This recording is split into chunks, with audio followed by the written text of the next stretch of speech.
Shpresoj të kem marrë një mësim këtë herë, reagon e Glitako. S'është hera e parë që më ndodh, nuk jam në spital psikiatrik. Ish banorja e Big Brother VIP Glitako ka reaguar në një postim të gjatë në profilin e saj në Instagram, ku ka shpjeguar gjendjen e saj. Ajo thotë se nuk ndodhet në asnjë spital psikiatrik dhe se ka pranë vetes njerëz që po i japin mbështetje. Disa javë pasi u largua nga gara e Big Brother VIP për arsye shëndetësore, ajo shprehet se bëri shumë dhe tërhoqi narcisizmin drejt saj, duke lënë të kuptohet se e ka përgjegjësin. Shpresoj shumë të kem marrë një mësim këtë herë, sepse askush nuk duhet vënë para vetes. Në fund, lëndohesh ti dhe vetëm ti, shprehet këngëtarja.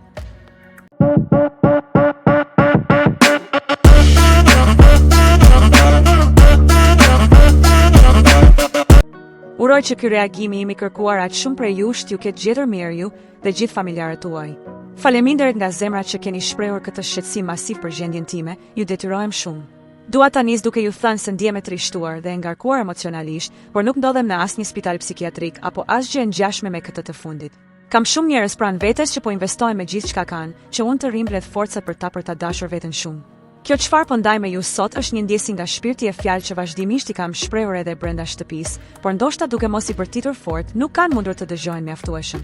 Fatkeqësia e narrativës së historisë son, nëse më lejoni ta quaj të tillë mediatikisht, mendoj se ka qenë fakti që nuk ju dha zë, të paktën mjaftueshëm pamjeve ku edhe mua më citoheshin fjalime, qasje romantike dhe konfirmime se një ndjenjë ka lindur, se ka një vlerësim, tërheqje e pëlqim, se shenjë perspektiv deri tek ajo e gruas në të ardhmen, se s'mund të qëndronte dot larg meje dhe saj sa të tjera, si vetëm një partner ose dikush në këtë tentativë mund të drejtohet. Puthja, ledhatime, përqafime, prekje të ëmbla e çdo lloj kontakti qoftë edhe nëpërmjet syve, si një njeri i përfshirë në ndjenja bën, dhe që kanë një peshë të madhe përballë dikujt që ndjen për ty të japin shpresë. Nuk mendoj se ka vlerë të flas, dhe për sekuencat ku sa herë unë distancoja dhe mbaja shëndrim, ai rente pas meje duke më thënë se shëndronte dot larg meje duke ma bërë të pamundur të shëndroja gjatë stojke pasi zemra, amplifikimi e ndjenjat më bënin të thyesha para tij dhe ta përqafoja, duke e justifikuar me faktin se shumë veprime i bënte për të mbajtur aktive lojën e tij dhe këtë sado që lëndon e kuptoi.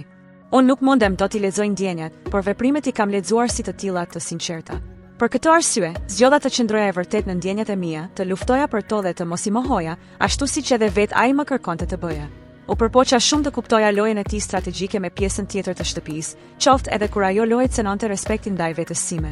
U shqetësova dhe kujdesa më shumë për dik tjetër dhe emrin e tij aty brenda, sesa për veten, sepse e till jam unë kur e dua dik. Ose më sakt, e till kam qenë dhe shpresoj shumë të kem marrë një mësim këtë herë, sepse askush nuk duhet vënë para vetes. Në fund, lëndohesh ti dhe vetëm ti. Si një njeri që bën shumë për të tjerët, deri në vetë mohim, tërheq narcisizmin drejt meje, e kundërta jote të tërheq. Nuk është hera e parë që më ndodh, ndaj dhe kam shprehur disa tipare që më kujtojnë dik në të kaluarën time, pa pasur dëshirë të jap më shumë detaje, sepse siç kam thënë, dua që të flas për të mira dhe të këqija t'i mbaj për veten time. Por këtë më duhet ta sqaroja. Nëse ju pëlqeu kjo video, mos harroni të bëni like, të lini një koment dhe të shpërndani me miqtë tuaj.